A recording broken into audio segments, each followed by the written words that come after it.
Ô, Júnior, me deixa ficar aí. Cara, o Rafael, mano.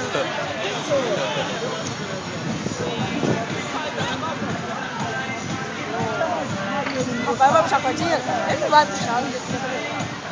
Ei, Rafael! Agora Só puxar, hein? É só puxar, hein? Ai, menininha, mano. Já eu não sei, mano. Ai, que bonitinha, olha que graça ela. Nossa, se você olhar pra cima enquanto tá subindo, você vai ficar com mais medo ainda. Tem que olhar pra baixo. Conforme vocês estão subindo, eu fico dele mesmo, sabe? Quando chegou lá, isso tudo em filme, ó. Ela vai, mano. Já tá tudo. Acabou. Até logo. Até logo. Ela vai. Ela tá mais nervosa que a Lorena. Cadê a Lorena?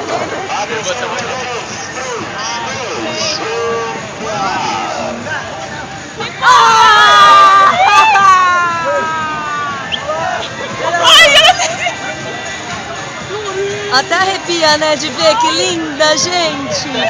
Aê, Lolo! Que linda, gente. Que bonitinha.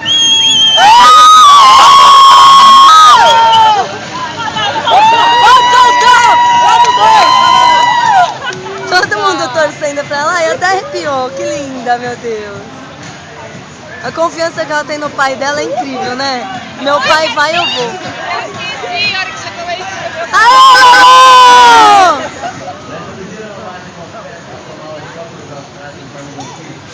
Que bonitinha, gente. Rafael. Eu sabia que ele ia quitar isso, mano.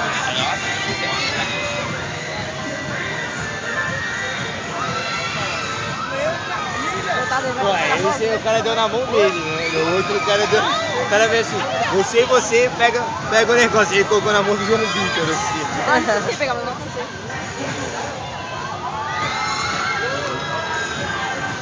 O negócio aí, Vitão. Quando você pega, mano, é pesado, viu? Mas eu peguei também, puxei. Pesado. Não, você pega sozinho. Pesado, cara. Que bonitinha, não? Ô, Lô! Lorena! Lorena! Queria que ela desse um tchau, né?